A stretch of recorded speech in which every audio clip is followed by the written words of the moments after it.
ప్రభునందు ప్రియులు దేవుని పిల్లలైన మీ అందరికీ కూడా క్రీస్తు నామములో శుభాభివందనాలు తెలియజేసుకుంటున్నాను. ప్రియులారా, చాలా ఆలస్యమైంది. మరి పసిబిడ్డలతో ఎంతో దూరాల నుంచి వచ్చారు ఈ చలిలో.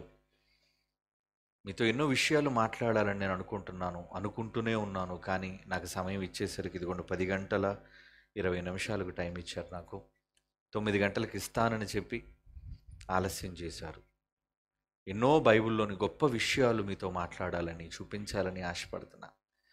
అందుకే సన్మానాలు కూడా వద్దు అని చెప్పి నేను అన్నాను, మానేశాను కూడా. ప్రియులారా, కాస్త మరి చివరి రోజు మీరంతా ఓర్చుకొని సహిస్తే కొద్దిసేపు దేవుని మాటలు మీకు వినిపించి మీ దగ్గర సెలవు తీసుకుని మరలా రాయచూరు పట్టణానికి వెళ్ళాలి అనుకుంటున్నాను. రేపటి నుంచి అక్కడ బహిరంగ సభల్లో మాట్లాడాలి. ప్రియులారా, మరి ఈ బ్రతుకుకు బలి కావాలి, బ్రతుకుటకు చావాలి అన్న ఈ అంశంలో నిజంగా ప్రియులైన వారు, సిఎస్ఐ సంఘము వారు బహిరంగంగా వారు వచ్చి ఆ మాట అనటం అనేది నన్ను ఎంతగానో ఆకట్టుకుంది. ఎందుకంటే ఈరోజు ఒక మనిషి ఎదుట మనిషికి క్షమాపణ చెప్పడానికి ఎంతో సిగ్గుపడతాడు, అహం అడ్డొస్తుంది. నేనేంటి ఎదుటి వ్యక్తి దగ్గర క్షమాపణ కోరుకోవడం ఏంటి అని దారుణంగా మరి ఆవేశంతో నిండిపోయే వ్యక్తులున్న ఈ సమాజంలో క్రీస్తు ప్రేమను కలిగిన వారుగా, చర్చ్ ఆఫ్ సౌత్ ఇండియా అనే సంఘాన్ని నడిపిస్తున్న వారుగా, మరి వారు గతంలో మరి ఈ సభలను ఆటంకపరచాలి, జరగనివ్వకూడదు అని అనుకున్నా. అలా అనుకోవడానికి వారు తప్పిదం కాదు. దానికి కారణం కొంతవరకు యాకోబు కూడా కారణం. అతని తొందరపాటుతనం, మాట్లాడడం. అందును బట్టి ఈరోజు నేను వాళ్ళ సంఘానికి పిలిచినప్పుడు నేను వెళ్ళి పెద్దలందరినీ కూడా చేతులెత్తి క్షమాపణ కోరుకున్నాను. అయ్యా, మరి మా పిల్లలు ఏమైనా మీ పట్ల తప్పుగా మాట్లాడుంటే క్షమించండి అని నేను క్షమాపణ కోరుకున్నందుకు ఆ క్షమాపణను వారు సహించలేక పెద్దలందరూ వేదిక మీదకి వచ్చారు. మరి మీ అందరి ఎదుట వాళ్ళు క్షమాపణ కోరుకున్నారు. నిజంగా ఒకరి ఎడల ఒకరిలా క్షమాపణ కోరుకోవటం తప్పేమీ కాదు. బైబిల్లో రాయబడిన ఒక మంచి మాట చదువుదామా? మిమ్మల్ని అందరినీ ఆదరించడానికి ఈ మాట నేను చదువుతున్నాను. ఎఫెసీయులకు రాసిన పత్రిక 4వ అధ్యాయం 3వ వచనం చూడండి ప్రియులారా. ఎఫెసీయులకు రాసిన పత్రిక, పౌలు ఎఫెసీయులకు రాస్తున్న పత్రిక 4వ అధ్యాయం 32వ వచనం చూడండి. అక్కడ ఏమని రాయబడింది? ఒకని ఎడల ఒకడు దయ కలిగి కరుణాహృదయులై క్రీస్తునందు దేవుడు మిమ్మును క్షమించిన ప్రకారము మీరును ఒకరిని ఒకరు క్షమించుడి. ఎంత గొప్ప విధానాన్ని నేర్పించాడండి యేసుక్రీస్తు వారు. మన పరలోకపు తండ్రి ఎంత గొప్ప తండ్రి అండి. ఆయన క్షమ కలిగిన వాడటండి. యేసుప్రభు వారికి వచ్చిన క్షమ ఎక్కడ నేర్చుకున్నారో తెలుసా? ఆయన ఈరోజు ప్రపంచమంతా యేసుప్రభువును చూస్తుంది. క్షమకు ఈయన గొప్ప నిదర్శనం.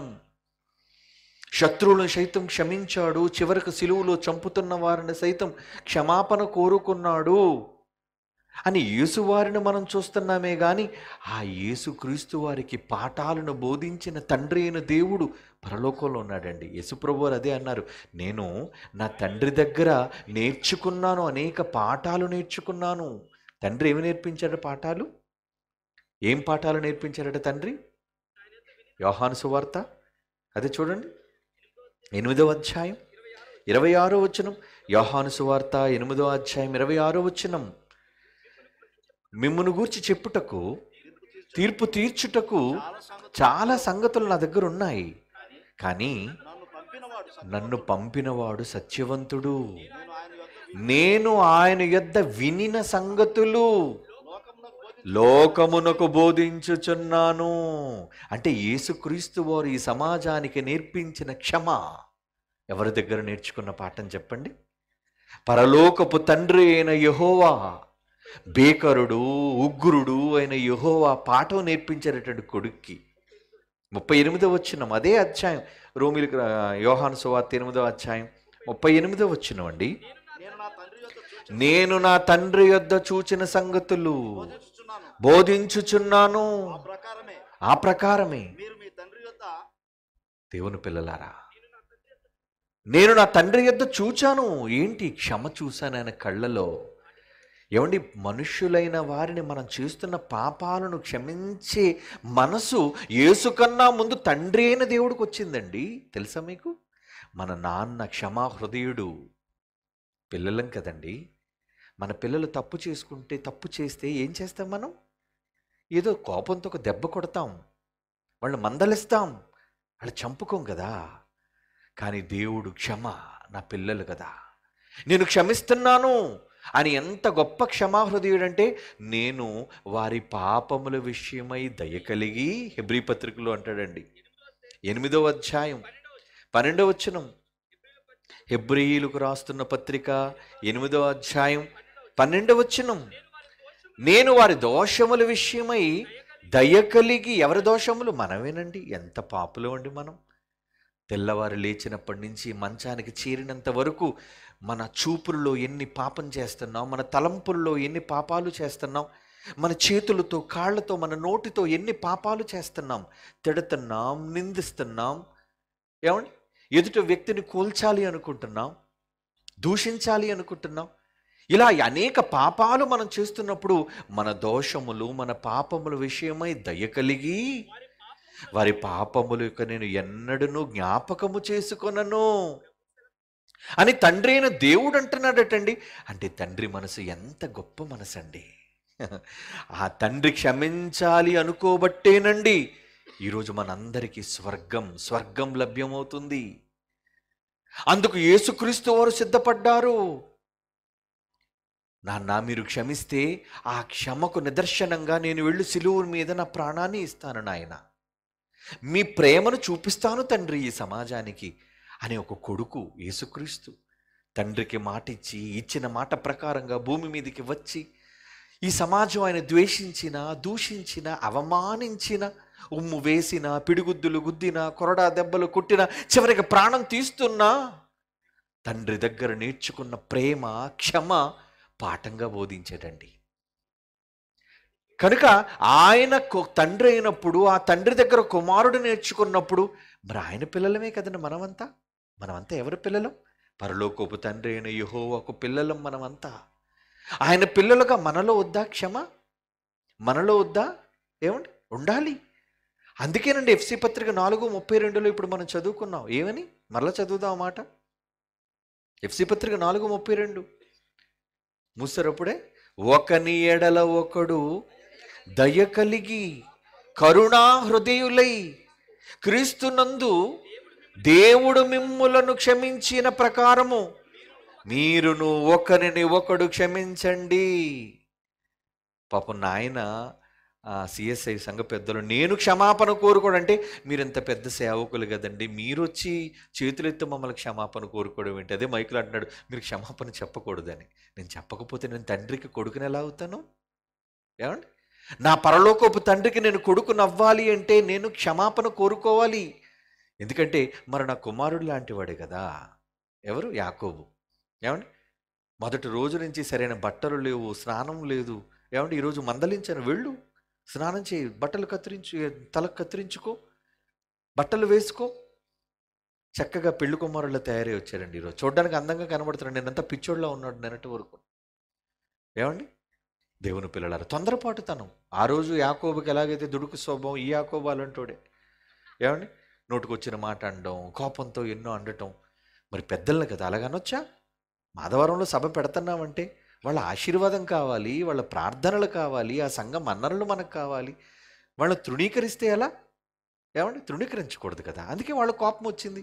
మనుషులం కదండి, మనకు మాత్రం కోపం రాదా? కోపాలు వస్తాయి కదండి. కోపం రావడం తప్పు కాదండి, కానీ కోపము ద్వారా పాపము చెయ్యకండి. కోపపడండి కానీ పాపం చెయ్యకండి అని చెప్పాడు. ఆ పై మాటలోనే అంటున్నాడు 26వ వచనంలో, కోపపడుడి, పాపం చేయకండి. కనుక కోపాలు వచ్చాయి.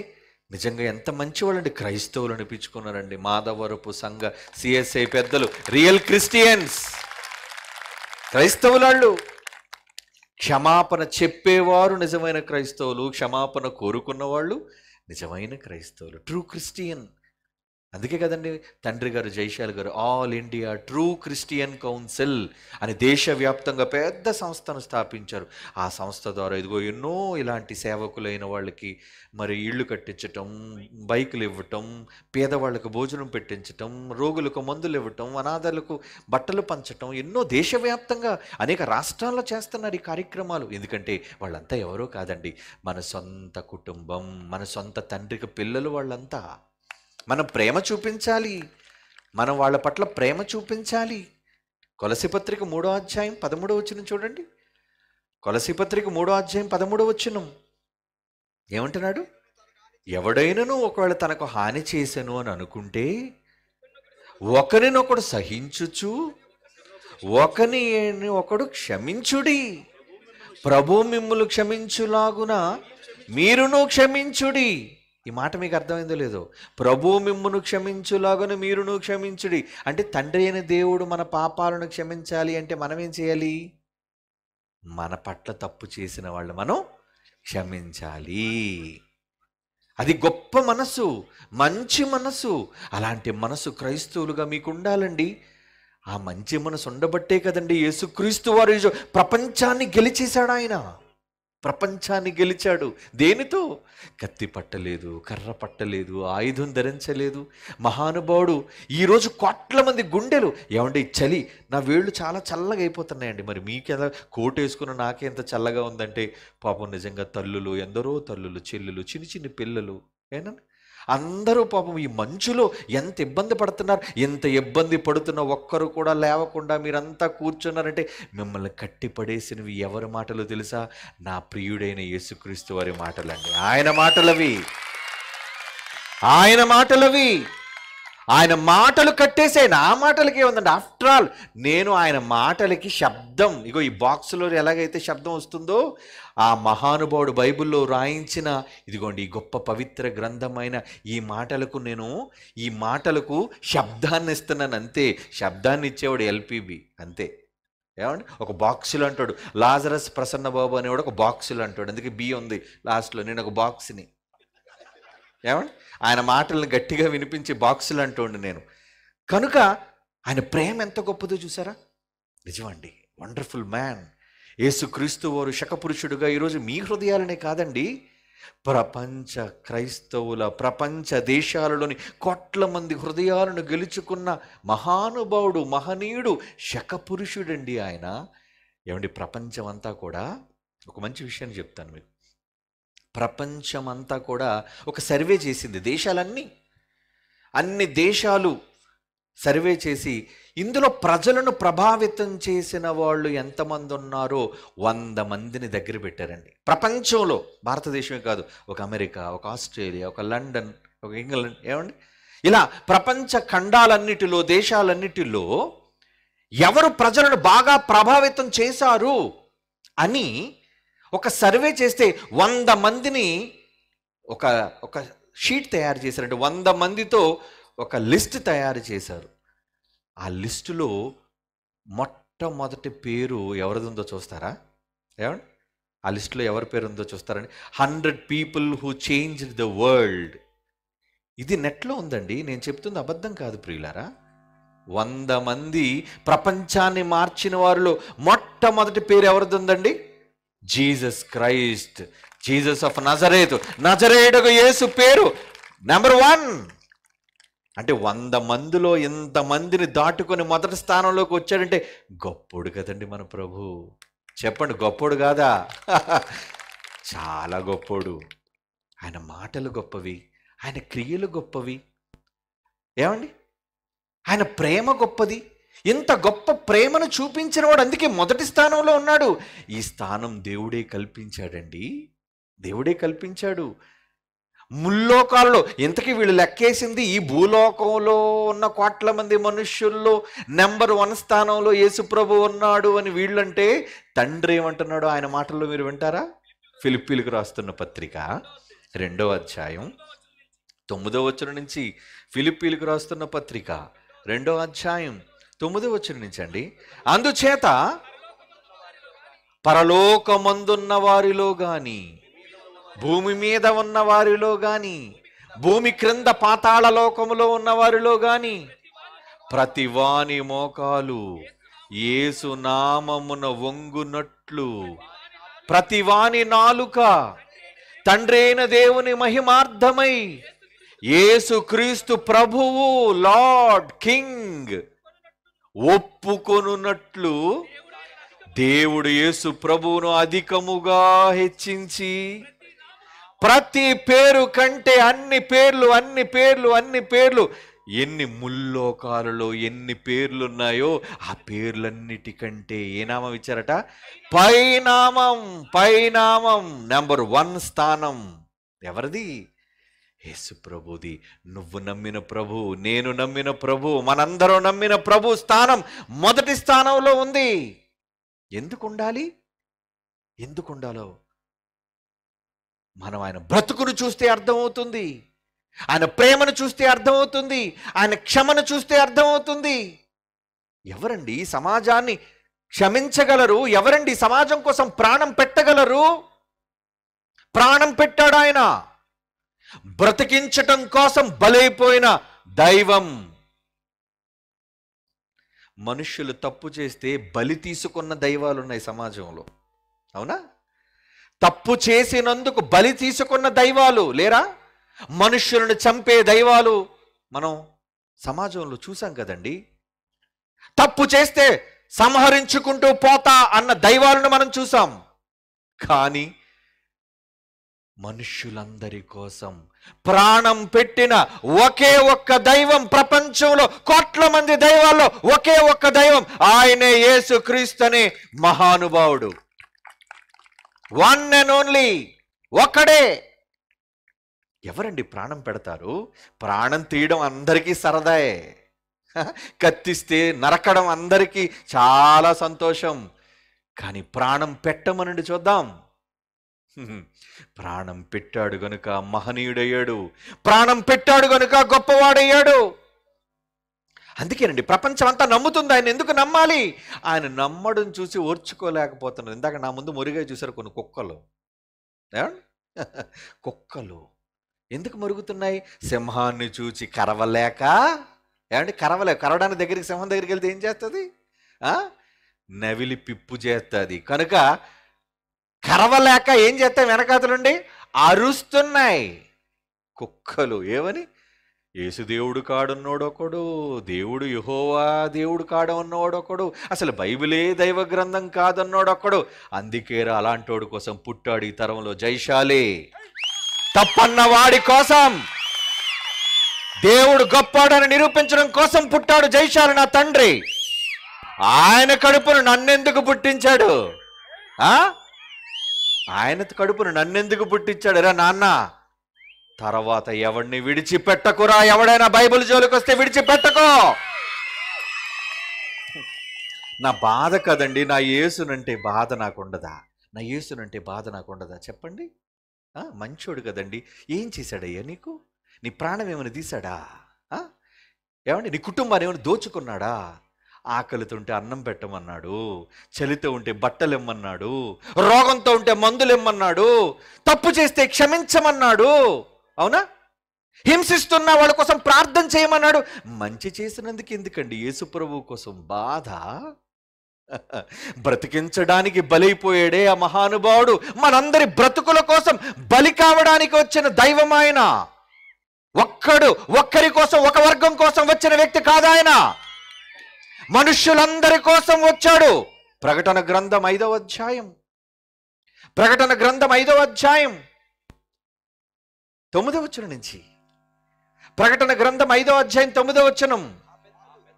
పెద్దలు అంటున్నారు, నీవు ఆ గ్రంథాన్ని తీసుకోవాలి, దాన్ని విప్పుటకు నీవు సమర్థుడవు, యోగ్యుడవు. నీవు వధింపబడిన వాడవే, బలైపోయావు. బలి అయిపోయావు. బ్రతికించడానికి బలైపోయిన దైవానివయ్యా నువ్వు. నీ రక్తమిచ్చి ప్రతి వంశములోను, ఆయా భాషలు మాట్లాడు ప్రజలలోను, ప్రతి ప్రజలోను, ప్రతి జనములోను దేవుని కొరకు మనుష్యులను కొన్నావు. మా దేవునికి ఒక రాజ్యంగా చేశావు. ఏమండి? అలా కొనబడిన రాజులు, యాజకులు ఎవరు? మీరేనండి. మీరేనర్రా. మీరు రాజులు, రాణులు. అందుకే తిప్పడు ప్రసన్నబాబు మేసం, రాజును రా, నేను రాజునే.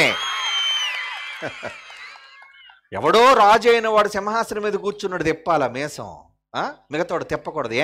నీ కింద పాద దాసుడు అనుకున్నావురా? నువ్వేదో పెద్ద నీకు వంశం ఉందనుకుంటున్నావురా? రే, నా వంశం ఎవరిదో తెలుసా? దేవుని వంశం. నీది దేవుని వంశం, మనందరిది దేవుని వంశం. మనందరం రాజులైన యాజక సమూహం. ప్రతి క్రైస్తవుడు కింగ్, రాజు. ప్రాణం పెట్టడంలో రాజు, ప్రేమను చూపించడంలో రాజు, సహాయం చేయడంలో రాజు.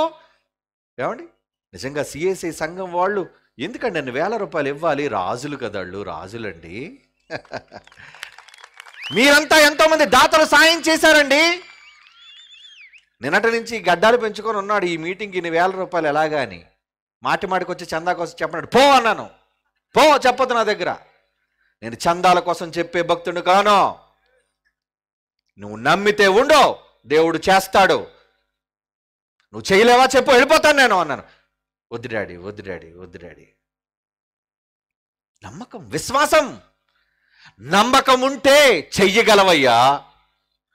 నమ్మితే అద్భుతాన్ని చూస్తావన్నాడు. అందుకే యేసు ప్రభు చచ్చిపోతే బ్రతకూడవు, మా తమ్ముడు చచ్చిపోయి 3 రోజులయ్యింది, సమాధి తెరవద్దు అని అంటే, ఏంటర్రా అద్భుతాన్ని, దేవుడు అద్భుతాన్ని చూడరా మీరు? నమ్మితే. అందుకే యేసు అంటున్నాడు, యోహాను సువార్త, మార్కు సువార్త 9వ అధ్యాయం 23వ వచనం, మార్కు సువార్త 9వ అధ్యాయం 23. అందుకు యేసు, నమ్ముట నీ వలనైతే నమ్మువానికి సాధ్యం. యాకోబు, నీకు కూడా సాధ్యమే, అల్ప విశ్వాసం అవ్వదు తోమాలాగా. ఆయన దేవుడి కోసం అప్పులు అయిపోతే తప్పేంట? ఏమండి, అప్పు అయిపోదాం? పెళ్లి చేసి అప్పు అయిపోయిన వాళ్ళు ఉన్నారు, ఇల్లు కట్టి అప్పు అయిపోయిన వాళ్ళు ఉన్నారు, సొంత అవసరాల కోసం అప్పు అయిపోయిన వాళ్ళు ఉన్నారు. దేవుడి కోసం అప్పు అవడం కూడా ఒక భాగ్యం, అంతే కదా? దేవుడి కోసం అప్పు అయిపోయానండి అని చెప్పుకోవడం ఎంత గర్వంగా ఉందండి. ఏమంటే, దేవుడి కోసం అప్పు చేశానండి. దేవుడు నిన్ను చూసి, బడా ఎంత గొప్ప కొడుకు అయ్యా, నా కోసం అప్పులు పాలయ్యావయ్యా. నువ్వు లోకాలను మాట వలన కలుగు చేసిన నీ అప్పే మాత్రం క్షణంలో చిటికే తప్పంతా తీర్చేస్తాడు ఆయన. కానీ నీ విశ్వాసం చూడాలిగా, నీ నమ్మకం చూడాలిగా. దేవుని పిల్లలారా, నమ్మాలి. నమ్మితేనే సర్వం సాధ్యం. అదే చెప్పాడు లాజరు విషయంలో. నమ్మండి. 11వ అధ్యాయం యోహాను సువార్త 40వ వచనం. అందుకు యేసు అంటున్నాడు, యోహాను సువార్త 11వ అధ్యాయం 40వ వచనం, నీవు నమ్మితే దేవుని మహిమను చూస్తావు చెప్పాడు. ఎందుకు మరి మార్తల్లారా, ఎందుకు అల్ప విశ్వాసంతో ఉంటున్నారు? నా మాట మీద నమ్మకం లేదా? మీరు నిజంగా నమ్మితే బ్రతుకుతారు. బ్రతుకుటకు బలి కావాలి. మరొక బ్రతుకు రావాలి అంటే భూమి మీద చావాలి కదా? మరొక బ్రతుకు మనకుంది లేదా? నమ్మరా? మరొక బ్రతుక. ఈ బ్రతుకులో ఏం చేద్దాం, ఎలా సుఖపడదాం, ఏం సంపాదించుకుందాం అన్న ఆశలు పడిపోయిన మనం మరో బ్రతుకును గురించిన ఆలోచనే లేకుండా పోయిందండి. ఎంత దౌర్భాగ్యం అది. వద్దండి, ఈ బ్రతుకులో ఉన్నప్పుడే మరో బ్రతుకును గూర్చి ఆలోచన కలిగి ఉండాలి. మరో బ్రతుకును గూర్చి ఇప్పుడే మీరు పునాది వెయ్యాలి. అందుకే యేసు చెప్పాడు ఏమని? ఎంత మంచి మాట. బ్రతుకున్నప్పుడు మరో బ్రతుకు కోసం చెప్పాడండి. యోహాను సువార్త 12వ అధ్యాయం 24వ వచనం చూడండి ప్రియులారా. యోహాను సువార్త 12వ అధ్యాయం 24వ వచనం. ఒక గోధుమ గింజ, మీరంతా రైతు సోదరులు కదా, ఇదిగో ఎన్నో పొలాలను దున్నుతున్నారు, మీరు విత్తనాలు విత్తుతున్నారు. గోధుమ గింజ భూమిలో పడి చావకపోతే అది ఒంటిగానే ఉంటుంది, కానీ అది లేవాలి అంటే అది చావాలి, విస్తారముగా ఫలించును. యేసుప్రభు అంటున్న మాట ఈ ప్రపంచానికి నిజం చెప్పాడండి. చచ్చిపోయిన తర్వాత బ్రతుకు లేదని సన్నాసులు చాలామంది ఉన్నారు ప్రపంచంలో, నమ్మకం లేని వాళ్ళు. వాళ్ళందరికీ చెబుతున్నాడు, చనిపోయిన తర్వాత బ్రతుకుందర్రా. మీ కళ్ళ ముందున్న గింజను చూడండి, గోధుమ గింజ. అది మీరు నేలలో విత్తుతున్నారే, అది విత్తిన తర్వాత ఏమవుతుంది? కుళ్ళిపోయి మట్టిలో చచ్చిపోతుంది. అలా చచ్చిపోయింది, చచ్చిపోయినట్టు ఉండలేదు. అది ఏమైంది? మరలా బ్రతికింది. నేలను తన్నుకుంటూ, నేలను చీల్చుకుంటూ ఒక పచ్చటి మొలక ఆరంభమైంది. దాన్ని అలా విడిచిపెడితే ఒక పెద్ద గోధుమ మొక్క. ఆ మొక్క నుంచి ఎన్నో గోధుమలు, విస్తారముగా ఫలము రావాలి అంటే ముందది చావాలి. బ్రతుకుటకు ఇప్పుడు ఏమవ్వాలి? అది బ్రతుకుటకు చావాలి. ఒక గింజ బ్రతకడానికి చస్తున్నప్పుడు ఒక మనిషి బ్రతకడానికి చావాలా వద్దా చెప్పండి? చావాలండి, చావాలి. అందుకే పౌలు అంటున్నాడు కొరింథీయులకు రాసిన మొదటి పత్రిక 15వ అధ్యాయం 36వ వచనం. కొరింథీయులకు రాస్తున్న మొదటి పత్రిక 15వ అధ్యాయం 36వ వచనం. ఓ అవివేకి, నీవు విత్తునది చచ్చితేనే గాని అది బ్రతికింపబడదు గదా. నీ విత్తున దానిని చూడగా, అది గోధుమ గింజ కావచ్చు, మరి ఏ గింజ అయినా కావచ్చు, వట్టి గింజనే విత్తుచున్నావు గాని తర్వాత పుట్టబో మహావృక్షం నువ్వు విత్తుట లేదు కదా. కనుక దేవుడు దానికి ఆకారాన్ని ఇస్తున్నాడు. దేవుడు దానికి మరో బ్రతుకుని ఇస్తున్నాడు. మరో బ్రతుకు మనకు ఉందా? ఉందండి. అందుకు ప్రకృతిలో ఎన్ని సాక్ష్యాలుగా పెట్టాడు మనకి. ఏమండి, మొక్క చచ్చిపోయి బ్రతకడం మేము ఎప్పుడు చూడలేదండి అనుకుంటున్నారు కదా. మొక్క చచ్చిపోయి బ్రతకడం మేము చూడలేదండి. కానీ బ్రతుకున్న జీవి మీ కళ్ళ ముందు సాక్ష్యం. మీ కళ్ళ ముందు చచ్చిపోయి బ్రతకడం చూస్తారా? చూడాలండి. చెప్పాను కదా మీకు చూపిస్తానని. ఏమండి మంచు ప్రాంతం ఆర్కిటికా ప్రాంతం మీకు తెలుసు కదా. ఒక కప్ప, దీని పేరేంటో తెలుసా అండి? వుడ్ ఫ్రాగ్ అంటారు దీని పేరు. ప్రత్యేకత దీనికి. మన ఇళ్ల ముందు తిరిగే కప్పల్లాంటివి కాదండి. ఇది ఎక్కడుంటుందో తెలుసా అండి? మంచు పర్వతాలలో, హిమఖండాలలో. ఈ చలికే మనం తట్టుకోలేకపోతున్నాం, కానీ అక్కడ -డిగ్రీలు అండి. భయంకరమైన నీరు కూడా గడ్డ కట్టుకుపోయేటంతటి చలి. ధ్రువ ప్రాంతాలు అంటారు వాటిని. ఉత్తర ధ్రువం, దక్షిణ ధ్రువం, ఆర్కిటికా, అంటార్కిటికా అంటారు. మంచు ఖండాలవన్నీ నీళ్లు కూడా మంచులో మారిపోతాయి. ఎందుకంటే వేడెక్కాలి కదా. వేడుంటేనే బ్రతుకు, వేడుంటేనే జీవం. అందుకే చచ్చిపోయే ముందు కాళ్ళు చేతులు రుద్దుతుంటారు. మనిషికి వేడి కావాలి, చల్లబడితే ప్రాణం పోతుంది. అందుకే చూడండి, శవాలను ఎప్పుడైనా ముట్టండి, ఎలా ఉంటాయి అవి. శవాలను ఎప్పుడైనా చచ్చి బ్రతికిందా లేదా? బ్రతికింది. కప్పే చచ్చిపోయి బ్రతుకుతున్నప్పుడు మనిషి చచ్చిపోయి బ్రతకడా? ఎవడండి బ్రతుకు లేదన్నవాడు? నమ్మనివాడు. నువ్వు నమ్మడానికి దేవుడు నీ కళ్ళ ముందు చేసిన నిజం, పెట్టిన సాక్ష్యం. కప్పను చూడరా, మరో బ్రతుకు జీవితాన్ని నేను ఇస్తున్నాను దానికి. నీ కళ్ళ ముందు తిరిగే గొంగలి పురుగు నీకు తెలుసు కదా, పాకుతో నల్లగా వెంట్రుకలతో అసహ్యంగా ఉంటుంది. అది ఒకరోజు వెళ్ళిపోయి గూడు కట్టుకుంటుంది, అందులో నిద్రపోతుంది. ఆ నిద్రపోయిన తర్వాత ఏమవుతుంది? అది లేస్తుంది మరలా. ఎలా? మునుపటి గొంగలి పురుగులా లేదది. చక్కటి మీసాలు దానికి వచ్చాయి, చక్కటి రెక్కలు దానికి వచ్చాయి, దాని మీద రంగురంగుల ఆకారంతో ఆహా ఎంత అందంగా కనబడుతుంది. ఎగిరిపోతుంది అది. ఒకప్పుడు పాకేది, వెళ్ళడానికి కొన్ని గంటలు పట్టేది, ఇప్పుడు సునాయాసంగా ఎగిరిపోతుంది. బ్రతుకిచ్చాడు దేవుడు, బ్రతుకు. నహూము గ్రంథం 3వ అధ్యాయం 16వ వచనం. నహూము గ్రంథం 3వ అధ్యాయం 16వ వచనం అండి. గొంగలి పురుగు వచ్చి అంతయు నాకివేసి ఎగిరిపోయాను. గొంగలి పురుగు వచ్చి ఏమైందట? ఎగిరిపోయింది. గొంగలి పురుగు ఎగురుతుందా? ఎందుకు పెట్టాడు దేవుడు? ఎందుకు పెట్టాడండి? ఎందుకు పెట్టాడో తెలుసా? నా పిల్లలారా, మీకు కూడా మరొక బ్రతుకుంది. అది ఎప్పుడో తెలుసా? మీరు కన్ను మూసాక. ఈ దేహాన్ని విడిచిపెడతామే, విడిచిపెడుతున్న తర్వాత మీలో ఉంది ఆత్మ, మహాశక్తి. అది నాది, నా రూపం. అందులో నుంచి బయటకు వచ్చేస్తారు మీరు. అది ఈ లోకంలో ఉండవలసింది కాదది. దానికంటూ ఒక మహాలోకాన్ని దేవుడు సిద్ధం చేశాడు. ఆ లోకానికి అది రావాలి. ఆ లోకంలో ఎన్నో సుఖాలు, ఆ లోకంలో ఎన్నో ఆనందాలు, ఎన్నో సంతోషాలు దేవుడు పెట్టాడు. ఈ బ్రతుకును ముగించిన తరువాత మరో బ్రతుకులోనికి మీరు వెళ్ళిపోవాలి. దేవుడు ఆ బ్రతుకును మీకు ఇవ్వాలి అనుకుంటున్నాడు. అందుకే ఆహ్వానం పలికాడు. ఏమని? నరులారా తిరిగి రండి, మొన్నైనది వెనకటి వల్లే మన్నగును, ఆత్మ దానిని దయచేసిన దేవుని యొద్దకు అది మరలిపోవును.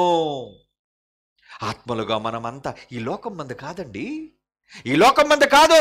ఈ లోకాన్ని విడిచిపెట్టి వెళ్ళిపోవాలి. ఈరోజు, రేపు, ఒక నెల, లేదంటే ఒక సంవత్సరం, లేదంటే 100 ఏళ్ళు తర్వాత అయినా ఏదో ఒక రోజు ఈ లోకాన్ని మనం విడిచిపెట్టి వెళ్ళిపోవాలి. అలా వెళ్ళిపోవడానికి కారణం దేవుడు ఉన్న లోకం మనది, ఆయన ఉన్న లోకం. అది మన సొంత లోకం, అది మన సొంత దేశం. మనం ఈ దేశానికి చెందిన వాళ్ళం కాదండి, ఈ పట్టణానికి, ఈ గ్రామానికి, ఈ జిల్లాకి చెందిన వాళ్ళం కాదండి. తాత్కాలికమైన టెంపరరీ అడ్రస్ ఇదంతా. ఈ అడ్రస్ మారిపోతుంది. తర్వాత ఎక్కడికి వెళ్ళిపోవాలి? నిత్యమైన ఉనికి పట్టు, నిత్యముగా దేవుని దగ్గర జీవించే లోకం. ఆ లోకానికి వెళ్ళాలంటే ఏం చేయాలి? ఈ బ్రతుకు బలి కావాలి. ఈ బ్రతుకును దేవుని కొరకు బలి చెయ్యాలి. అందరూ చచ్చిపోయిన వాళ్ళందరూ స్వర్గానికి వెళ్ళరండి అనుకుంటున్నారేమో. అయితే కన్నుమూసిన మేము కూడా వెళ్ళిపోతామండి. నో. ఎవరు వెళతారో తెలుసా? ఎవరైతే ఈ బ్రతుకుల్లో తమ బ్రతుకులను, తమ జీవితాలను, ఈ బ్రతుకు దినాలను తమ కొరకు కాక దేవుని కొరకు వాళ్ళు ఖర్చు చేస్తారో, దేవుని కొరకు వాళ్ళు త్యాగం చేస్తారో, దేవుని కార్యక్రమాలు ఇలాంటివి జరిగిస్తారో, వాళ్ళకే మరో బ్రతుకు, మరో జీవితం. వాళ్ళకి మేలు చేసిన వారు అన్నాడు. అందుకే వాళ్ళు ఎవరో తెలుసా? ఇదిగో ఇలాంటి సభలు పెట్టి మేలు చేశారు ఎందరో పిల్లలు, పేదవాళ్ళు. ఎన్నో పట్టణాల్లో, ఎన్నో గ్రామాల్లో, ఎన్నో సభలు. రత్నమై ఉన్నాడండి, మీరంతా విన్నారు కదా, ఎన్ని ప్రాంతాల్లో సభలు పెట్టిస్తున్నాడండి. తనకున్న ధనం, తన దగ్గర ఉన్న కష్టం దేవుని సేవ కోసం వినియోగించాలని ఒక రత్నమై లాంటి వారు, ఒక యాకోబు లాంటి వాళ్ళు, ఇలా మీరందరూ మారితే ఎంతమందిని భయంకరమైన నిత్యాగ్ని దండనకు వెళ్లకుండా మరో బ్రతుకులోనికి మనం తీసుకువెళ్ళగలమండి. ఆ బ్రతుకు ఇవ్వాలని దేవుడు చూస్తున్నాడు, ఆ బ్రతుకులోనికి రావాలి అని దేవుడు ఆశపడుతున్నాడు. కానీ ఆ బ్రతుకును పొందేది ఎవరు చెప్పండి? ఎక్కువ మంది పొందటం లేదు. ఎందుకంటే తెలుసా? వాళ్ళు మేలు చేయటం లేదు గనుక. మరి మేలు చేయని వాళ్ళు ఎక్కడికి పోతారు? యోహాను సువార్త 5వ అధ్యాయం 29. యోహాను సువార్త 5వ అధ్యాయం 29వ వచనం. మేలు చేసిన వారు జీవ పునరుద్ధానమునకును, కీడు చేసిన వారు తీర్పు పునరుద్ధానమునకును బయటికి వస్తారు. మీ సమాధుల్లో నుంచి మీరు వస్తారు. ఇప్పుడు మనల్ని పెట్టేస్తున్నారే, సమాధిలో పెట్టొచ్చు, కట్టెల మీద పెట్టి కాల్చేయచ్చు, లేదా బూడిద మొత్తం అంతా కలిపేయచ్చు. ఎక్కడికి వెళ్ళిపోతారు మీరు? ఎక్కడికి వెళ్ళిపోతారు? మిమ్మల్ని మంటల్లో కాల్చి బూడిద చేసినా, లేదంటే నీటిలో మునిగిపోయినా, లేదంటే మట్టిలో పాతేసినా, ఈ పంచభూతాల్లోనే మీరుండాలి. మీ శరీరం, మీ ఆత్మ వెళ్ళిపోతుంది. కానీ యేసు రాబోతున్నాడు మరలా ఈ లోకానికి. వచ్చినప్పుడు ఎవరైతే తనను నమ్ముతున్నారో, ఎవరైతే ఇలాంటి ఉత్తమమైన మేలుకరమైన కార్యక్రమాలు చేస్తున్నారో, అలా చేసిన వారందరినీ వారి సమాధుల దగ్గరకు వచ్చి పిలుస్తారటండి. ఏమని? మరియా లేయమ్మా, నాన్న యాకోబు రానన్నా, రత్నమయ్యా లేవయ్యా, నిన్ను తీసుకువెళ్ళడానికి వచ్చాను నేను. అందుకే యేసుక్రీస్తు వారు రెండోసారి ఈ లోకానికి రాబోతున్నారు. వచ్చి భూమి మీద మేలు చేసిన వారు జీవ పునరుద్ధానం, తప్పు చేసిన వాళ్ళు, దేవుని కొరకు బ్రతకని వారు తీర్పు పునరుద్ధానం, భయంకరమైన నిత్యాగ్ని దండనకు బయటకు వచ్చెదరు. సమాధుల్లో నుంచి బయటకు రావాలి కదా, బయటకు వస్తాం మనం అంతా. అలా వచ్చినప్పుడు ఏ లోకాన్ని స్వతంత్రించుకోవడానికి వెళ్ళబోతున్నాం? పరలోకం అయితే సంతోషం అండి. అదే నరకం అయితే అమ్మ వద్దు. అక్కడ అగ్ని ఆరదు, ఆత్మ చావదు, అనంతమైన ఆత్మ జీవించే కాలం. ఈ కాలానికి, ఈ శరీరానికి టైం ఉందండి, ఈ దేహానికి టైం. కానీ ఆత్మకు అసలు టైం లేదండి, దానికి ముగింపే లేదు. ముగింపే లేని ఆత్మ, ముగింపు లేని భయంకరమైన నిత్యాగ్ని నరకంలో కాలిపోతూ, మండిపోతూ, రగిలిపోతూ ఉంటుందండి. ఎందుకండి ఆ లోకానికి మనం వెళ్ళాలి? వద్దు. అందుకే భూమి మీద ఈ ఉత్తమమైన మేలుకరమైన కార్యక్రమాలు చెయ్యాలి, సర్వలోకానికి వెళ్ళి అనేక మందికి బ్రతుకుటకు బలి కావాలి అని, బ్రతికిన తర్వాత మరో బ్రతుకులోనికి మనం వెళ్ళాలి అని ఈ సందేశాన్ని ఇవ్వడానికేనండి నా ప్రయాసం. ఇగో వేదిక మీద ఉన్న వాళ్ళ ప్రయాసం, కన్వీనర్ల ప్రయాసం, సహకరించిన అనేక మంది పిల్లల ప్రయాసం, వాళ్ళ ప్రయాసం మిమ్మల్ని బ్రతికించాలని. అంతేగాని మాదేదో ఇక్కడ సంఘాన్ని పెట్టాలని, సంస్థను స్థాపించాలని కాదండి. దేవుని పిల్లలుగా మా కుటుంబంగా మిమ్మల్ని అందరినీ కూడా మాకు మహాలోకానికి తీసుకుని వెళ్ళాలి, అది దేవుని ఆశ. అందుకే కదా యేసుక్రీస్తు వారు వచ్చారు. యేసు వచ్చారు, మనం నేరస్తులైనా పాపాత్ములైనా సరే తన ప్రాణం ఇచ్చి అందరినీ కొన్నాడే. ఎంత విలువైన రక్తం అది! తన ప్రాణాన్ని మొత్తం సర్వం దారిపోసేశాడే. ఒక్క చుక్క కూడా బొట్టు ఆయన తన శరీరంలో ఉంచుకోలేదండి.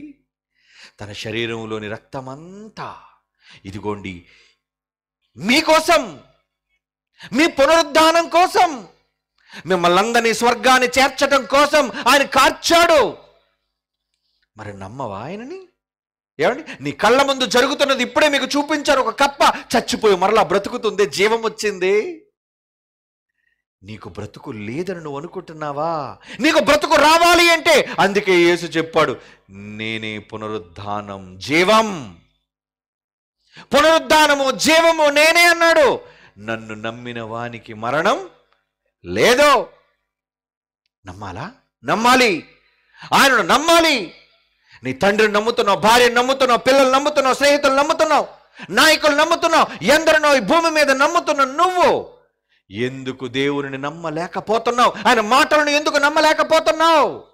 నమ్మండర్రా. నమ్మడానికి, మిమ్మల్ని నమ్మించడానికే వచ్చానర్రా ఇంత దూరం. నమ్మలేదో మన బ్రతుకులు పాతాళమయం. అందుకు భూమి మీద ఉన్నప్పుడు ఈ బ్రతుకుకు బలి కావాలి అని యేసు చేసిన బలి, మళ్ళీ బ్రతికించడానికి యేసు చేసిన బలి, ఆయన చనిపోవడం వల్లే కదండి మనం బ్రతికించబడ్డాం. ఆయన శిలువ మరణం పొందడం వల్ల కదే అండి మనం పునరుద్ధానం పొందాం. బాప్తీసం, ఇదిగోండి ఈరోజు 10 మంది పిల్లలు బాప్తీసం తీసుకున్నారండి. ఏంటది? పునరుద్ధానం. లేచారు వాళ్ళు. ఎందులో లేచారు? యేసు ప్రభువును నమ్మి వాళ్ళు పునరుద్ధానం, మొదటి పునరుద్ధానంలో పాల్గొన్నవారు. ఇక వాళ్ళకి నో డెత్, మరణం లేదు. అంటే భూమి మీద చచ్చిపోరండి కాదు అక్కడ, ఇక వాళ్ళకి నరకం రాదు. బాప్తీసం అంత అవసరం అండి. మరి మీలో చాలా మంది బాప్తీసాలు తీసుకోకుండా ఉన్నారే. బాప్తీసం తీసుకోండి తీసుకోండి అని చెబుతున్నా, నాయకులు చెబుతున్నా, కాపరులు చెబుతున్నా, బాప్తీసం తీసుకుంటున్నారా? ఇప్పుడు అవసరం లేదండి. పెళ్లికి తీసుకునే వాళ్ళు ఉన్నారు, అవసరాలకు తీసుకునే వాళ్ళు ఉన్నారు, టైం వచ్చినప్పుడు తీసుకుంటామని వాయిదా వేసేవాళ్ళు ఉన్నారు. అసలు బాప్తీసం ఎంత ప్రయోజనకరమో తెలుసా? నమ్మి బాప్తీసం పొందినవాడు రక్షింపబడును, నమ్మని వాడు అంటే బాప్తీసం పొందని వారికి శిక్ష. అంటే మీలో ఎవరైనా ఒకవేళ బాప్తీసం తీసుకోకుండా ఈ రాత్రి చచ్చిపోయారు అనుకోండి, వాళ్ళకు శిక్షలోనికి వెళ్ళిపోతారా? వాళ్ళు బ్రతుకు ఇంకా లేదు, ఇక వాళ్ళు బ్రతకరు, ఇక వాళ్ళ నిత్య జీవం లేదు వాళ్ళకి. అమ్మో, ఎంత ప్రమాదం పొంచి ఉందండి. కనుక వెంటనే ఆయన నమ్మాలి. ఆ మార్గంలోనికి మనం వెళ్ళాలి అంటే, ఆయన మన పునరుద్ధానం చేయించాలి అంటే, మన సమాధులను తెరవాలి అంటే, మనల్ని ఆయన కూడా తీసుకుని వెళ్ళి పరలోక రాజ్యంలో మనల్ని కూర్చుండబెట్టాలి అంటే మనం ఆయనను నమ్మాలి. 1 యోహాను పత్రిక 5వ అధ్యాయం 20వ వచనం, మనము సత్యవంతుడైన వానిని ఎరుగవలెనని దేవుని కుమారుడు వచ్చి మనకు వివేకం అనుగ్రహించుచున్నాడు అని ఎరుగుదుము. మనము దేవుని కుమారుడైన యేసుక్రీస్తునందున్న వారము, సత్యమందున్నాం. ఆయన నిజమైన దేవుడు, నిత్య జీవమునై ఉన్నాడు. ఎవరైనా మీ పాపాలను కడిగి మిమ్మల్ని తిరిగి సమాధుల్లో నుంచి లేపి మరో మహాలోకానికి తీసుకుని వెళ్ళడానికి ఉన్న నిజమైన దేవుడు, నిత్య జీవం. ఆయనే పరలోకం అంటండి. నమ్మారా ఆయనని? బాప్తిసం తీసుకున్నారా ఆయనలో? తీసుకుంటారా? అప్పుడు ఈ బ్రతుకుకు బలైపోయిన మనం, మన కోసం బ్రతుకించడానికి బలైపోయిన ఆయన, ఈ బ్రతుకును దేవుని కొరకు మనం జీవిత కాలంలో బలి చేయగలిగితే ఆయన మనకు నిత్య జీవం. నిత్య జీవంలోనికి మనం వెళదామండి. మనం అంతా ఏ పని చేయకుండా వెళ్ళలేం, పనులు చేసి వెళదాం. ఈ సంవత్సరంలో చేశాం, ఇంకా 2024 రాబోతుంది, చెయ్యాలి. 2025 రాబోతుంది, చెయ్యాలి. ఎన్నో సంవత్సరాలు మన ముందున్నాయి. ఈ సంవత్సరాలన్నిట్లో ఆయన పనులను మనము చెయ్యాలి. అందుకే మనం వచ్చాం, భూమి మీద ఉన్నాం. కాలం వృధాగా పోనివ్వకండి ప్రియులారా. కాలం గడిచిపోతుందేమో, కానీ ఆ కాలంలో దేవుని పనులను మనం చేయాలి. ఇంకా వచ్చే సంవత్సరంలో అనేక దేవుని పనులు పెట్టుకోవాలి, చేయాలి. నేను అనేక ప్రాంతాలకు వెళ్ళాలి, తిరగాలి, అనేక మందిని మీలాగా వెలిగించాలి. నేను ఒక్కడిని వెళితే సరిపోతుందా? మీరు వెళ్ళాలి. మీ గ్రామాలకు వెళ్ళండి, పట్టణాలకు వెళ్ళండి, రాష్ట్రాలకు వెళ్ళండి. దేవుని గూర్చిన మహాజ్ఞానాన్ని ప్రకటించండి. ప్రకటించి మీ బ్రతుకులను దేవుని కొరకు బలి చేస్తే మరో బ్రతుకు దేవుడు ఖచ్చితంగా మీకు ఇవ్వబోతున్నాడు. కళ్ళు మూసుకోండి, ప్రార్థన చేసుకుందాం. పరిశుద్ధుడు అయిన తండ్రి దేవా, ఇదిగో నీ పిల్లలైన వాళ్ళందరూ, చిన్న పిల్లలు మొదలుకొని పెద్దల వరకు, వృద్ధుల వరకు నీ వాక్యాన్ని ప్రేమించి వచ్చారు తండ్రి. ఈ 3 రోజులు నీ మాటలు వినిపించారు. వారి హృదయాలను వెలిగించండి, వారి మనస్సులను తెరవండి. వారంతా బాప్తిస్మము తీసుకొనని వారైతే మరలా రక్షణలోనికి వచ్చి మహానిత్య జీవానికి వారసులు కాగలుటకు సహాయము దయచేయండి. నీ పిల్లలందరూ వెళ్ళిపోతున్నారు వాళ్ళ గృహాలకు, క్షేమముగా అందరినీ తీసుకుని వెళ్ళండి తండ్రి. వాళ్ళు ఎన్నో రోగాలున్నాయి, ఎన్నో సమస్యలున్నాయి, ఎన్నో బాధలున్నాయి, ఎన్నో కన్నీళ్లున్నాయి తండ్రి. వాళ్ళు మీతో చెప్పుకోలేరు. ఒక్కసారి తండ్రిగా చూడండి, వారిని కరుణించండి నాయన. రేపటి దినం నుంచి రాయచూరు పట్టణంలో జరగబోయే సభలను దిగ్విజయంగా జరిగించండి. ఇదిగో సభలకు సహకరించి మమ్మల్ని ప్రేమించిన సిఎస్ఏ సంఘ పెద్దలు, కాపరి సంఘ సభ్యులు అందరినీ దీవించండి. యూత్ వారిని దీవించండి. మాధవరంలోని college of Bible technology research centre పిల్లలను దీవించండి. నీ పిల్లలందరినీ మీ సేవలో ముందుకు నడిపించండి. మీ మెండైన ఆశీర్వాదాలు పిల్లలకి ఇవ్వండి. దేవా, మా అపరాధములు క్షమించండి నాయన. ఒకరినొకరు క్షమించుకుంటూ మేము మీ సేవలో ముందుకు వెళ్ళి అనేక ఆత్మలను మీ వద్దకు చేర్చే భాగ్యాన్ని, అవకాశాన్ని నీ దీనదాసులుగా మాకు అనుగ్రహించవలసిందిగా ప్రార్థిస్తూ, యేసుక్రీస్తు వారి శ్రేష్టమైన నామంలో ఈ ప్రార్థన మీకు సమర్పించి బ్రతిమాలి వేడుకొనుచున్నాము తండ్రి. ఆమేన్. మన తండ్రి అయిన దేవుని ప్రేమ, కుమారులైన యేసుక్రీస్తు వారి కృప, పరిశుద్ధాత్మ దేవుని అన్యోన్య సహవాసం సదాకాలం మనందరికీ తోడేండి నడిపించునుగాక. ఆమేన్. God bless you.